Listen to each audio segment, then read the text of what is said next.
Et donc, salut tout le monde les amis, aujourd'hui on se retrouve pour une toute nouvelle vidéo, une vidéo débrief de la 16e étape de ce Tour de France 2025. Et enfin une victoire française, enfin. On attendait ça depuis tellement longtemps, depuis le début de ce Tour de France on attendait tellement ça. Une victoire mythique en plus de Valentin Parra-Epin, une victoire au sommet du Mont Ventoux. Et on y arrive tout de suite. Et oui, la journée avait plutôt bien commencé avec une échappée qui est sortie assez fournie avec notamment le français Julien Lafilippe, qu'on a longtemps vu à l'avant en espérant qu'il puisse aller au bout. Mais malheureusement, ça ne l'a pas fait pour Julien. Franchement, j'étais vraiment très content de le voir à l'avant. Il a quand même montré de très bonnes choses. Puis il a pu compter aussi sur un gros coéquipier, c'est Matteo Trentin, qui a fait un travail assez énorme. Dans cette échappée, il y avait aussi Timon Arensman qui était là. Il y avait Petilli pour l'Astana. Il y avait Butagro. Il devait y avoir aussi Henrik Mas. Enfin, il y avait du beau monde dans cette échappée. Il fallait faire attention. Et je disais, Julien Lafilippe qui a montré de très bonnes choses pendant cette étape, mais ça n'a pas suffi. Malheureusement, le Français a craqué. Il n'a pas su aller au bout. De toute manière, voilà, je pense qu'il n'avait pas les jambes pour cette montée. On le rappelle, Julien Lafilippe est un pur puncher et n'est pas un grimpeur, donc pas de grosses surprises, pas de déception à avoir. Il a donné tout ce qu'il avait à donner. Mais c'est sûr que bon, bah voilà, pour Julien, d'ici la fin du tour, ça risque d'être compliqué d'aller gagner une étape. Mais en tout cas, il montre quand même qu'il a des bonnes jambes et c'est quand même rassurant par rapport à la suite de la saison et même par rapport à la saison 2026. Je pense que d'ici là, il pourra avoir encore un meilleur niveau, même si bon, évidemment, il commence à être un petit peu sur la fin et à décliner. Mais non, Julien Lafilippe qui a montré de très bonnes choses aujourd'hui. Il faut garder l'espoir pour la fin. Et donc, je le disais, mais il y a un groupe de 3 coureurs quatre coureurs qui ont réussi à la sortir, avec notamment Julien Lafilippe, Henrik Mas, il y avait Timon Arensman, il y avait Petit pour l'Astana. Et puis, Alaphilippe va accélérer pas mal le tempo d'un coup. Là, à ce moment-là, je me dis, putain, il doit vraiment avoir des jambes de feu pour faire ça maintenant. Et puis, il y a Arensman qui n'arrive pas à suivre. Il y a Petilly et seulement Mas qui arrive à suivre. Puis finalement, Arensman revient, accélère le rythme. Petilly saute, Henrik Mas attaque. Et quand Henrik Mas attaque, personne ne suit. Arensman et Alaphilippe restent scotchés. Mas leur met 1 minute. Ils finissent par se faire rattraper par le groupe juste derrière de Valentin Parra-Epin, de Benelli et tout le tralala, qui est un groupe de contre. Et ils vont réussir à attaquer. Voilà. Alors certes, Henrik Mas aura fait une très belle étape, mais il va finir par se faire reprendre par Epintre et par Benelli. Mais avant ça, derrière, il y a eu commencé à avoir un petit peu des attaques, notamment avec Jonas Vingegaard qui passe à l'attaque, à l'offensive sur Tadej Pogacar, qui essaie de le mettre un petit peu dans le dur. Et franchement, bah écoutez, j'ai pas été non plus en mode bon bah Pogacar est vraiment ultra dominant.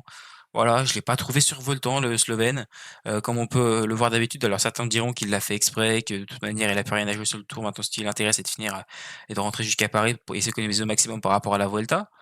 C'est peut-être vrai, c'est possible, mais honnêtement, je l'ai pas trouvé non plus comme d'habitude, c'est-à-dire autant au-dessus de Vingegaard. Franchement, voilà, et quand il a attaqué, Vingegaard a suivi sans aucun problème sur la plupart des attaques, alors qu'il y a qu'à la fin là où il finit, il perd 3-4 secondes Vingegaard, donc c'est pas vraiment grand-chose au vu de l'écart actuel du classement général. Mais non, Tadej Pogacar n'a pas su distancer réellement Jonas Vingegaard. Jonas Vingegaard à chaque fois arrive à un petit peu à amortir le coup et à revenir derrière au train. Donc ouais, non, franchement. En plus, j'ai l'impression qu'à un moment, il a un petit peu mis en difficulté Pogacar, enfin Vingegaard a un petit peu en difficulté Pogacar. Alors c'est qu'une impression évidemment, mais voilà, Pogacar est resté dans la roue sans poser aucun problème. Mais c'est vrai qu'après aussi sur le vélo, quand on voit Pogacar, on a l'impression qu'il ne souffre pas, qu'il est tout le temps en gestion, etc. Et c'est aussi le faciès, c'est ce qui fait son point fort aussi. C'est-à-dire que quand t'es coureur cycliste, tu te retournes, tu vois le mec derrière toi qui a l'air d'être super bien. T'es en mode, je fais quoi? En fait, c'est pourquoi j'attaque, quoi. Et ça, c'est un gros point fort d'avoir un faciès comme ça, de montrer d'être en fait, d'être de marbre, en fait. Il ne montre pas ses douleurs et c'est très intelligent et c'est ce qu'il y a de mieux à faire, Et je pense qu'il a beaucoup travaillé aussi parce qu'à un moment de sa carrière, il gramassait beaucoup. Là, il le fait beaucoup moins maintenant et ça, c'est un vrai point fort, il faut le dire. Mais en tout cas, pour le classement général, bon voilà, on sait que Pogacar, dans tous les cas, a un énorme avantage. Mais Vingegaard montre de bonnes choses et commence à prendre un petit peu en confiance, je pense aussi. Maintenant, voilà, malheureusement, c'est un petit peu tard pour ça. Et puis, bon, on a Jonas Vingegaard clairement en dessous de toute façon de Tadej Pogacar, ça c'est clair et net. Et on revient quand même à la grande bataille entre deux coureurs, Valentin Parra-Epin et Benelli. Sur les 2-3 derniers kilomètres, ils se sont envoyés des chiches, mais des chiches, les gars.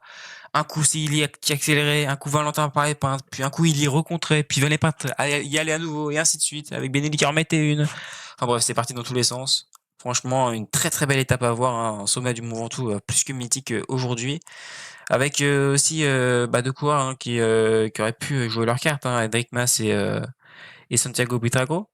Mais ouais, non, c'est vrai que voilà, ils ont pris Enric Mas a réussi à rester avec eux, mais puis quand il est accéléré, et que par épingle accéléré, Mas s'est fait distancer. Et en fait, on a l'impression d'être un petit peu sur une sorte de classique, parce que par épingle et Ellis regardaient à certains moments, voulaient pas non plus en donner trop pour l'autre. Du coup, Mas revenait. Lui, il restait dans les roues, il pouvait pas accélérer, il était sur son tempo, il voulait pas non plus sortir de son tempo, il était en gestion. Mais ouais, non, et au final, ils ont fini par se regarder tous les trois. Et c'est vrai qu'à un moment, putain, je me suis dit, il restait 1,5 km. Ils commençaient déjà à se regarder. Je me suis dit, mais s'ils continuent comme ça, Pogacar va mettre une chiche, il va les rattraper. Ou Vingegaard, n'importe qui, ils vont finir par les rattraper s'ils continuent à trop se regarder. Parce que voilà, vu le niveau de Pogacar sur ce Tour de France, on n'est pas à l'abri que Pogacar les reprenne, qu'ils reprennent 45 secondes en un peu moins d'un kilomètre, enfin un peu plus d'un kilomètre, quoi. C'était pas impossible à mes yeux. Franchement, je me suis dit, il va quand même pas faire ça. Puis finalement, bon, il y a eu le retour d'Ilan van Wilder qui a un petit peu permis de rétablir les choses à 800 mètres de l'arrivée, qui a accéléré le tempo, qui a emmené Benelli et Paré-Pan dans la roue. Et puis Benelli a placé une grosse attaque. Et à ce moment-là, je me suis dit, putain, Valentin, ça va être compliqué d'aller la chercher, hein. Je me suis dit, ça va être très très dur. Mais bon, au final, ça l'a fait. Et oui, hein, ça l'a fait, victoire de Valentin Paré-Pin dans le virage, dernier virage à gauche là, pour monter jusqu'au sommet du Ventoux. Un magnifique sprint entre les deux. Je pense que Benelli l'a lancé un petit peu trop tôt et Valentin a super bien géré son sprint, hein. Franchement, un grand coup de chapeau à lui. Ça fait plaisir. Une première victoire d'étape sur le Tour de France et une première victoire française sur ce Tour de France aussi. Donc franchement, très très très belle victoire d'étape pour lui, même pour la Soudal Quick-Step, hein. Ils sont déjà 3 victoires, je crois, sur ce Tour de France chez Soudal, ou 2 ou 3, non 4 victoires. 4 victoires de Soudal Quick-Step depuis le début de ce Tour de France. Il faut quand même un très beau Tour de France, hein. 2 victoires de Merlier, une victoire d'Evenepoel et puis une victoire maintenant de Valentin Paré-Pin. Donc franchement, il fait un très beau tour. Voilà, c'est quand même mieux que l'année dernière, je crois, hein, même si bon, l'année dernière, il y a eu une étape, il y a eu un top 3 au classement général.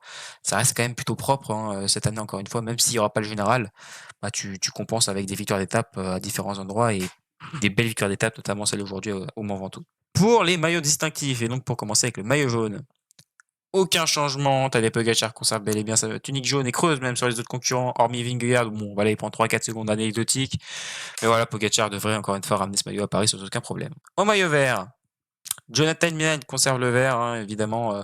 Pogacar a pas pris beaucoup de points aujourd'hui. Mais attention, hein, parce que si Pogacar gagne des grosses étapes de montagne derrière, ça pourrait faire des changements. Et puis, comme je le disais, hein, déjà dans les vidéos d'avant, les Champs-Élysées cette année c'est particulier et je suis pas sûr que Milan ait les capacités d'aller chercher la victoire. Donc attention, jusqu'à Paris, il va falloir que Milan bataille pour pouvoir avoir un maximum d'avance, notamment dès les sprints intermédiaires, il va falloir qu'ils se battent pour aller les chercher, même qu'ils partent en échappée s'il le faut, parce que je pense que ça va être compliqué sinon pour conserver ce maillot vert jusqu'à Paris. Au maillot de vert grimpeur, Lenny Martinez est toujours en tête, hein, pas de problème pour Lenny, même si attention, évidemment, Pogacar revient très très fort derrière. Au maillot blanc, pas de changement, toujours Lipovic en blanc.